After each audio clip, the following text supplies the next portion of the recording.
una presentación. Recuerden que si quieren participar o algo, pueden abrir su micrófono y pues cuando ustedes tengan duda, me la hacen saber.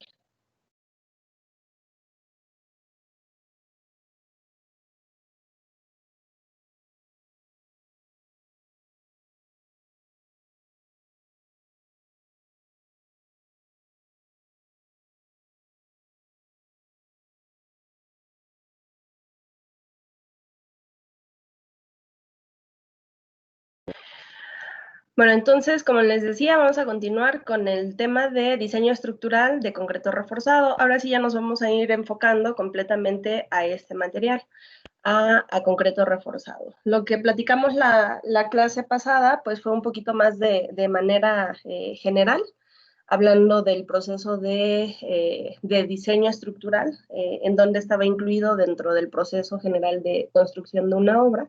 Y pues vimos que eran 3 etapas, ¿no? Estructuración, análisis y diseño. Entonces, recuerden que la estructuración es la etapa en donde, en donde interviene muchísimo la experiencia y los conocimientos del proyectista, porque es en donde vamos a hacer un predimensionamiento de la estructura. Y luego vienen las etapas de análisis y diseño, que vamos a platicar un poquito de ellas en esta presentación, ¿sale? Análisis de estructuras de concreto.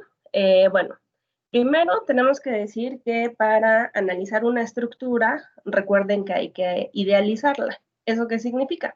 Pues que tenemos que abstraer de la realidad a un dibujo para que nosotros podamos hacer este proceso de análisis. Y por lo general, lo que se hace, pues son series de marcos planos en 2 direcciones. Pues vamos a tener marcos en una dirección y marcos en otra dirección. Cuando se realiza un modelado en un programa estructural, pues obviamente este análisis se hace en las 3 dimensiones, ¿no?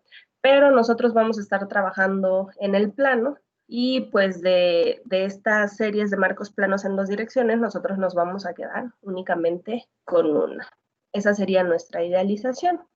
Es lo que hemos venido trabajando pues en todas las materias del área de estructuras.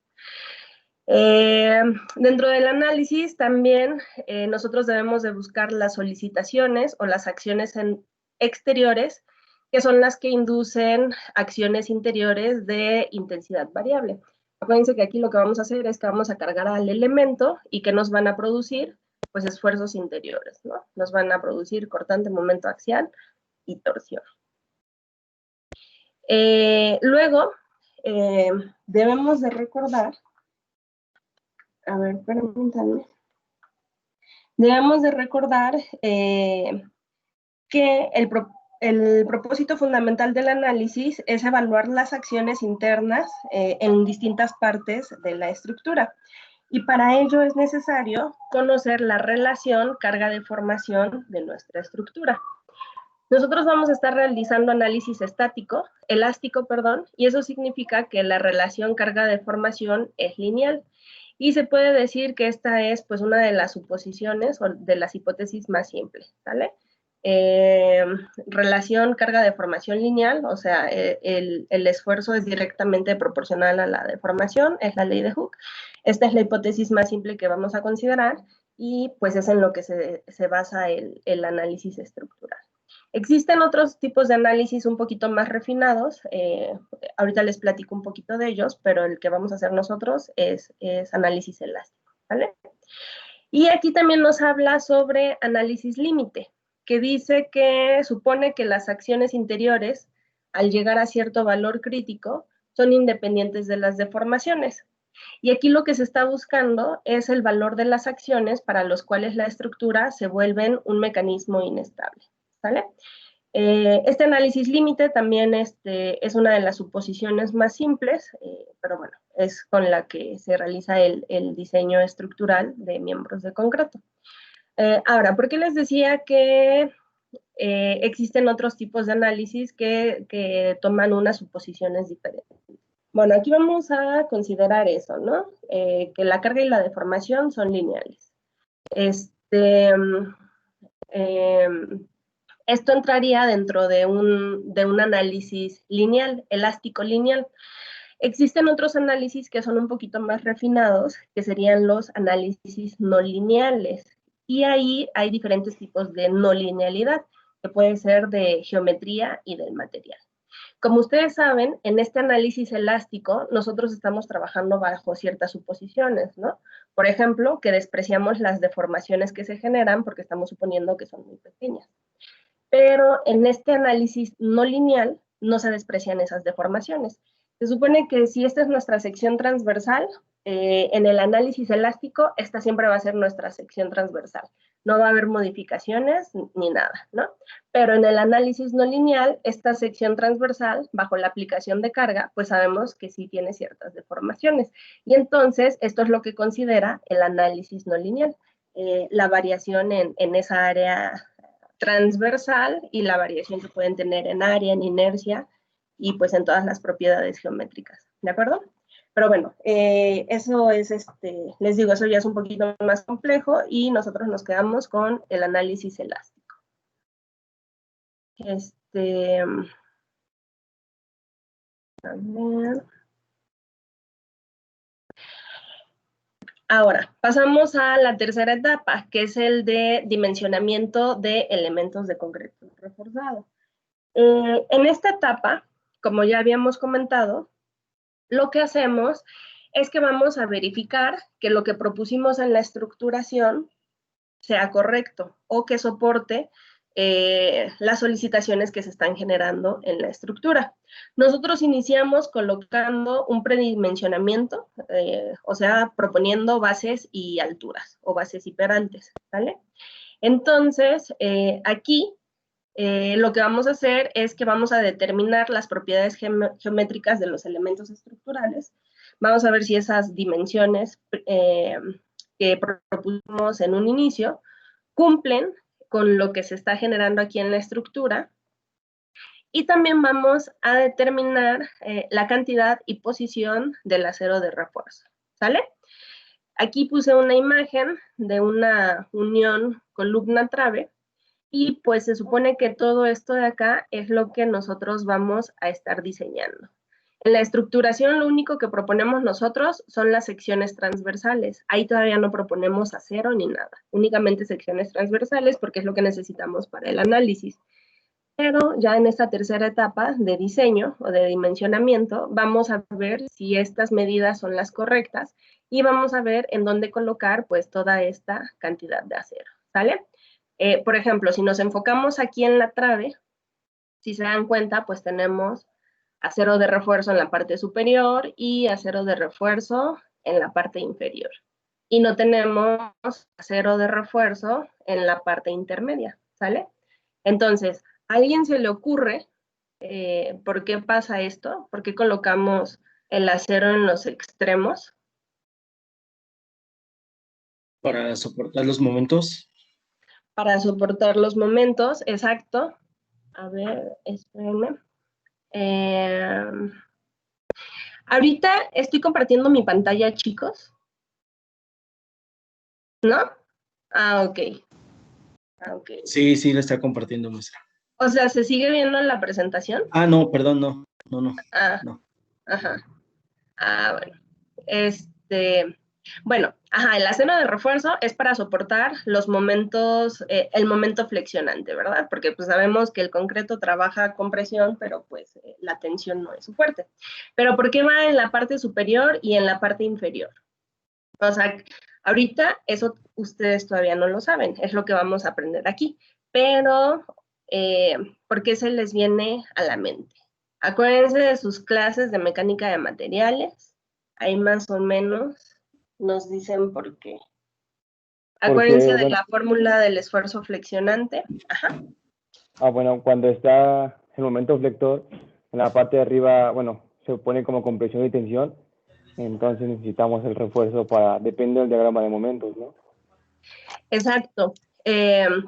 Bueno, vamos a acordarnos del diagrama de esfuerzo flexionante, no del diagrama de momento flexionante, el de esfuerzo flexionante. El de esfuerzo es igual a mc sobre I, ¿sale? ¿Se acuerdan que ese diagrama, híjole, es que aquí no me conecté con internet. Pero, bueno, vamos a hacerlo aquí. Acuérdense que ese diagrama nos quedaba como dos triangulitos, ¿no? Como un moñito. Y que nos decía eso, que los esfuerzos máximos se encontraban en los extremos y que en el eje neutro de la sección transversal, pues el esfuerzo era cero. ¿Por qué? Porque pues era el cambio, ¿no? Entre tensión y compresión.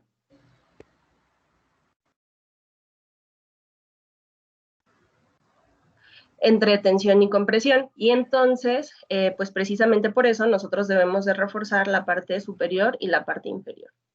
A ver, uy, no, con esto va a estar así como que complicadísimo. Soy malísima para dibujar en la pizarra con el mouse. Bueno, acuérdense que este era el diagrama de esfuerzos, ¿no? De esfuerzo flexionante.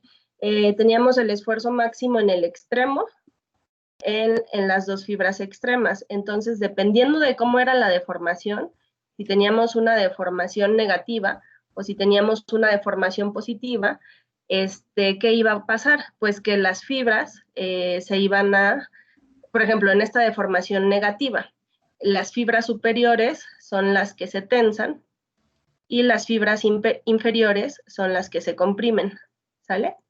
Y en la deformación positiva, pues pasa al revés. Las fibras inferiores son las que se tensan, estas de acá, y las fibras inferiores son las que se comprimen, ¿sale? Pero siempre el esfuerzo máximo ocurre en los extremos. Y por eso, pues nuestro acero de refuerzo tiene que ir exactamente, pues en estas líneas, ¿sale? No nos sirve poner acero en una trave en el centro porque no está trabajando. No estaría trabajando el acero para nada. A veces se coloca acero en el centro de la trave porque tenemos vigas de gran peralte y entonces es necesario para los efectos de temperatura, pero no están resistiendo el momento. El momento lo resiste el hecho superior y el hecho inferior, ¿vale? Bueno, entonces regresamos.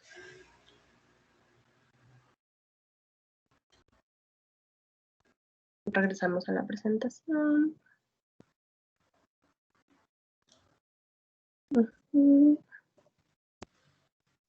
Bueno, y eso lo vamos a ver en la siguiente clase, que vamos a iniciar con flexión simple.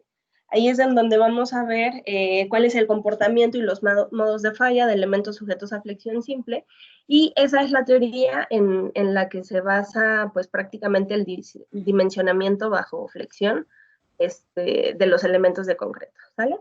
Pero bueno, entonces aquí lo que tenemos es que determinamos las propiedades geométricas de los elementos estructurales y aparte determinamos la cantidad y posición del acero de refuerzo. Luego, el método que vamos a estar utilizando nosotros para diseño se llama método plástico o también se llama método de resistencia o método de resistencia última, ¿vale? Y en este método se dimensiona a los elementos para que tengan una resistencia determinada. Y el proceso es más o menos el siguiente. Primero, definir las solicitaciones. Luego, aplicar factores de carga. Luego, definir las acciones interiores mediante un análisis elástico. Y luego, obtener la resistencia del elemento. Y el dimensionamiento se hace con la hipótesis de comportamiento inelástico, ¿vale? Este proceso o método de diseño, que es método de resistencia última, lo vamos a ver ahorita un poquito más a fondo en las siguientes explicaciones, porque nosotros vamos a estar diseñando bajo dos teorías. Aquí dice diseño por estados límite. Se supone que este tipo de diseño por estados límite es en el que están basados pues, la mayoría de reglamentos en el mundo. Y se supone que este tipo de diseño considera todos los aspectos del diseño en forma ordenada y racional y permite la fácil incorporación de criterios probabilistas, ¿vale? El diseño que nosotros vamos a realizar está hecho bajo muchas suposiciones. Entonces, pues para tener un poquito, o mejor dicho, nosotros no podemos tener certeza al 100% de lo que estamos diseñando en realidad va a ocurrir de esa manera. Entonces, para tener un poquito de seguridad en lo que estamos realizando, lo que vamos a hacer es revisar estos estados límites. Y dice que este tipo de diseño trata de lograr que las características acción-respuesta de un elemento estructural o de una estructura estén dentro de los límites que se consideran aceptables. Si nosotros revisamos por estados límite, entonces lo que vamos a estar revisando es que nuestra estructura no sobrepase ciertos parámetros que nos indican los reglamentos, porque como les comentaba, o sea, nosotros diseñamos bajo muchísimas suposiciones, todas estas suposiciones toman en cuenta muchos factores, toman en cuenta mucho la probabilidad, pero la verdad es que no estamos 100% seguros que en realidad eso vaya a ocurrir. Entonces, al revisar estos dos estados límite, pues por lo menos podemos tener esa seguridad de que nuestra estructura no sobrepasa esto, ¿no? Y se supone que diseñar por estados límite, una estructura o un elemento estructural deja de ser útil cuando alcanza un estado llamado estado límite, en el que deja de realizar la función para la que fue diseñado. Y estos estados límite se llaman estado límite de falla y estado límite de servicio. Nosotros vamos a estar revisando para estos dos y se supone que nuestra estructura no debe de rebasar ni uno ni otro. Si llega a rebasar el estado límite de falla o de servicio, entonces podemos decir pues que la estructura ya dejó de realizar la función para la que fue diseñada, ¿vale? El primero, estado límite de falla, dice, corresponden al agotamiento definitivo, corresponden al agotamiento definitivo de la capacidad de carga de la estructura o de cualquiera de sus miembros, o al hecho de que la estructura, sin agotar su capacidad de carga, sufra daños irreversibles que afecten su resistencia ante nuevas aplicaciones de carga.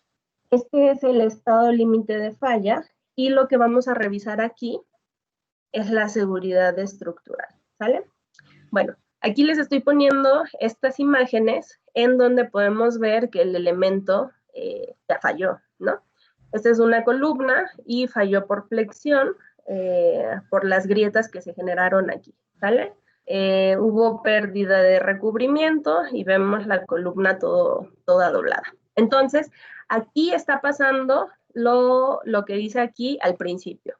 Corresponden al agotamiento definitivo de la capacidad de carga de la estructura o de cualquiera de sus miembros, ¿vale? Esta columna ya agotó su capacidad de carga completa. Si estaba diseñada a lo mejor para soportar 10 toneladas de momento, a lo mejor le llegaron 12 y pues por eso pasó esto de acá, ¿sale? Agotó su capacidad de carga definitiva.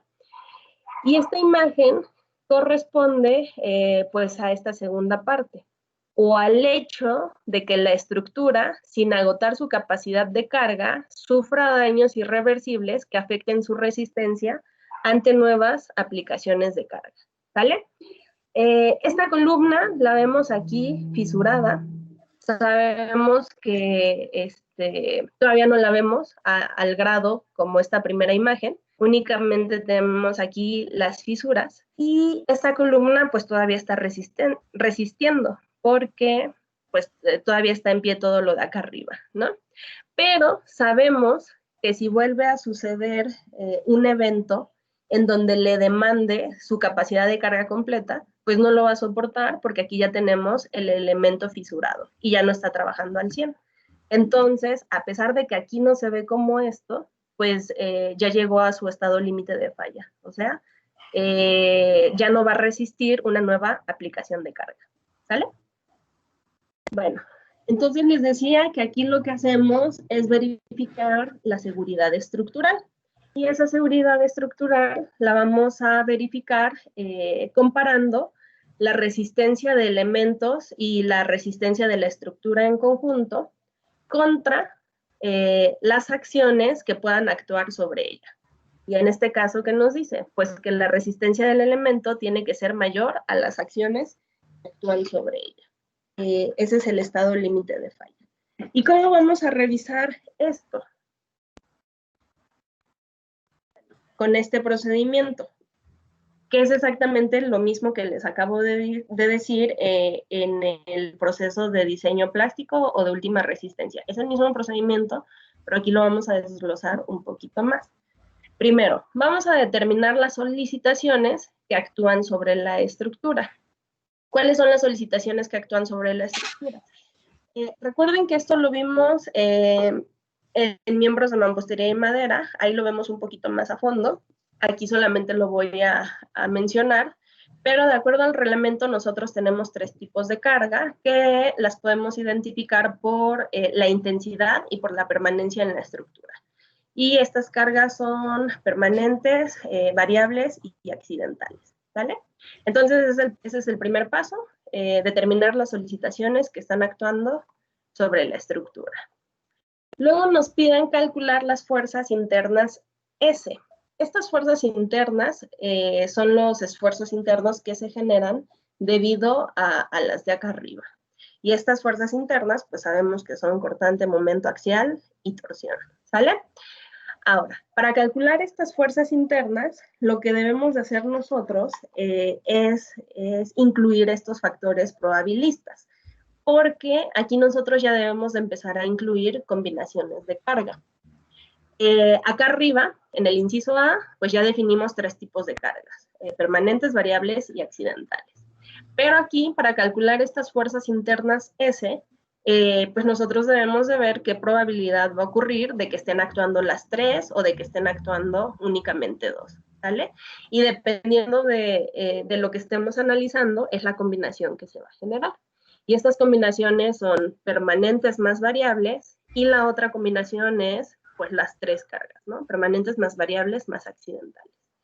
Pero bueno, en el reglamento ya nos indican cuándo considerar una y cuándo considerar otra. Y las fuerzas internas que obtengamos aquí se llaman fuerzas de servicio, por así decirlo, ¿sale? Cuando todavía no incluimos factores de carga. Entonces, en el inciso, ahí está todo el inciso C, ahí está. En el inciso C nos piden obtener las fuerzas internas de diseño. Entonces, a estas fuerzas de acá arriba, lo que debemos hacer es aplicar factores de carga. Y estos factores de carga lo que nos van a dar, pues son estas fuerzas internas de diseño, ¿sale? Igual, el reglamento es el encargado de decirnos cuáles son los factores de carga. Y dependiendo del tipo de carga que estemos analizando, es el factor que se va a utilizar. Por ejemplo, sabemos que las cargas permanentes siempre van a estar actuando en la estructura, las variables son las que pueden variar con el tiempo y las accidentales son las que no dependen de la estructura, ¿no? Entonces, cuando incluimos las acciones accidentales dentro del análisis, todos los factores de carga disminuyen porque sabemos que pues esto puede ser que nunca ocurra, ¿no? Estamos diseñando para un evento que a lo mejor no va a ocurrir y si utilizamos factores de carga muy alto, pues lo que va a hacer es que pues nos va a hacer un sobrediseño, nos va a hacer sobredimensionar, ¿sale? Bueno, entonces, una vez que tenemos las fuerzas internas de diseño, que son las de acá arriba, multiplicadas por el factor de carga, entonces ahora sí podemos calcular las resistencias nominales de cada elemento y aplicar factores reductivos para obtener las resistencias de diseño. Aquí déjenme leerles algo. De repente vamos a estar hablando mucho de resistencias nominales y resistencias de diseño, y se define resistencias como la magnitud de una acción o de una combinación de acciones que provocaría la aparición de un estado límite de falla en un elemento estructural, ¿vale? Esa es la resistencia de un elemento.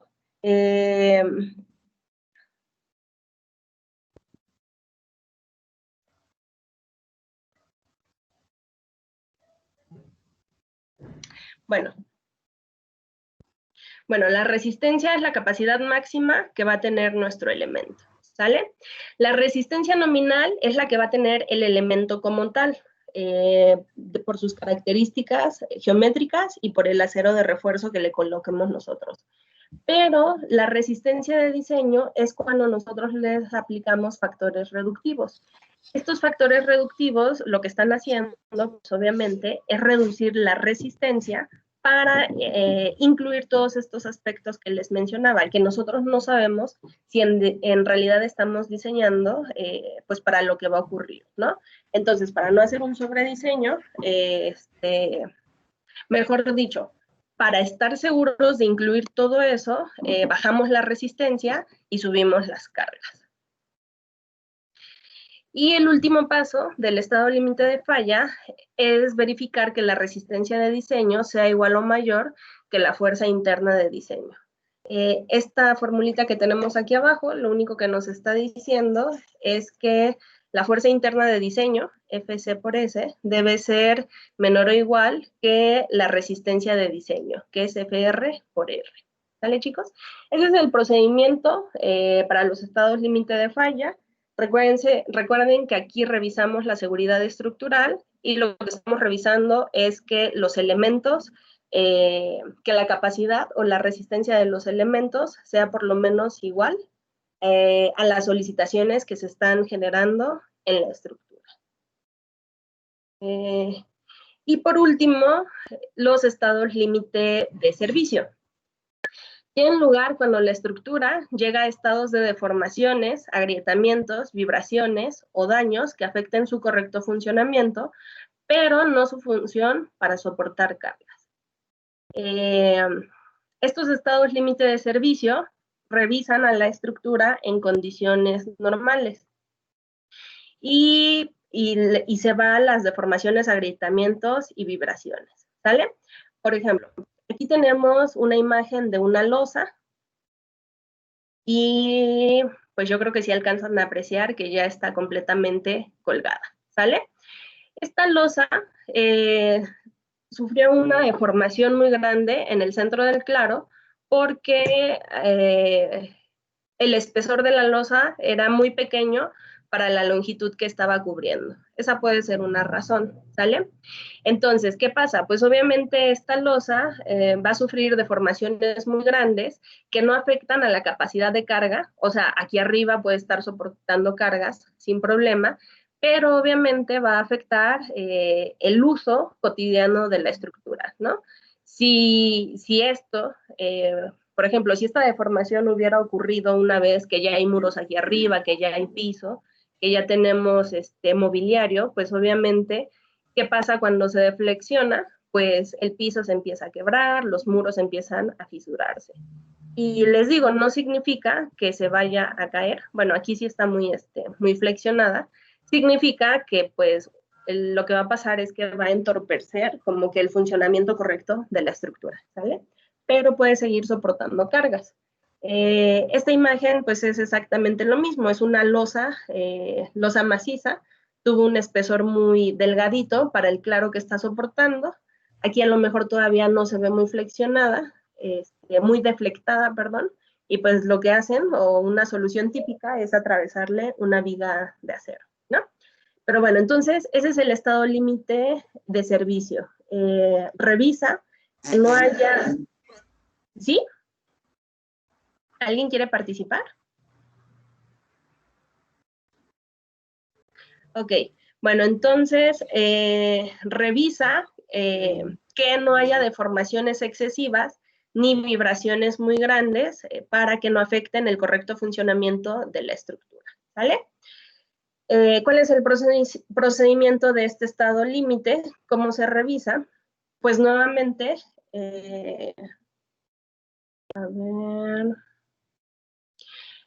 pues nuevamente lo que se tiene que hacer es determinar las solicitaciones que actúan sobre las estructuras. Estas solicitaciones ya vimos que son cargas permanentes, variables y accidentales. Y aquí dice valor nominal. ¿Por qué? Porque los estados límite de servicio se revisan con cargas de servicio, o sea, con cargas que no han sido afectadas por factores de carga. Luego debemos de calcular las deflexiones y vibraciones, que vienen a ser las acciones internas, Y finalmente, pues debemos de verificar que estas deflexiones y vibraciones no rebasen las permitidas por el reglamento correspondiente.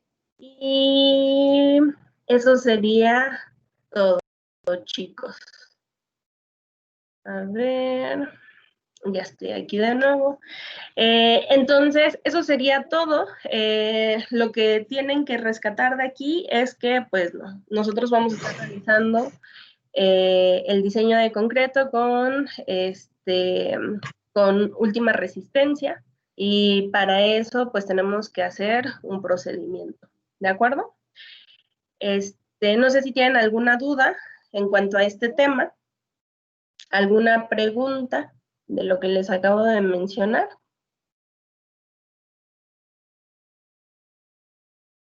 Nada. A ver. Bueno, entonces, eso sería todo por hoy. Con eso terminamos el primer tema, que sería el ámbito del diseño estructural. En Eminus ya pueden ver la siguiente actividad cargada. Les estoy subiendo un libro, el de aspectos fundamentales de concreto reforzado, de González Cuevas. Este libro lo pueden encontrar en documentos de inicio, en bibliografía, ahí está. Y les estoy pidiendo leer parte del capítulo 5, que es flexión simple. Van a leer la introducción y los modos y comportamientos de falla, ¿sale?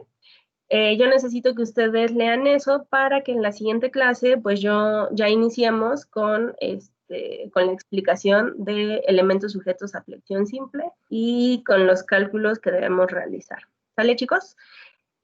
Otra cosa que quería mencionarles es que subí una actividad para que ahí me indiquen los equipos que están formando.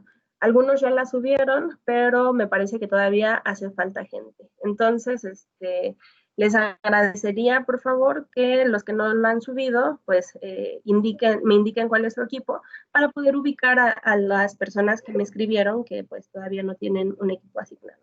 ¿Sale, chicos? Bueno, eso sería todo. Nos vemos. Ajá. Profesora, mampostería no, ¿verdad? Hoy no hay. No, mampostería hoy no. Nos toca mañana. Mañana. Ok. Ajá. Sí. Bueno, Vale. gracias. Sí. Maestra, ahí en la actividad entonces solo sería leer y no le tenemos que enviar nada, o sea, o nada más le enviamos así de ya leímos o como. No tienen que enviarme nada. Eso yo lo estoy poniendo para que a ustedes les aparezca y digan, ah, sí, tengo que leer, ¿no? Pero acuérdense que no les voy a poner evidencia, no les voy a pedir evidencia ni nada. Eso es para como que ir adelantando un poquito nada más y que ustedes ya tengan idea de lo que vamos a hablar, pero sin evidencia. Ok, gracias. Bien. ¿Alguna otra pregunta?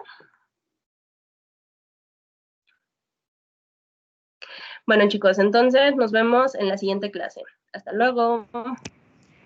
Hasta luego. Hasta luego, gracias. Hasta luego, profesor. Goodbye.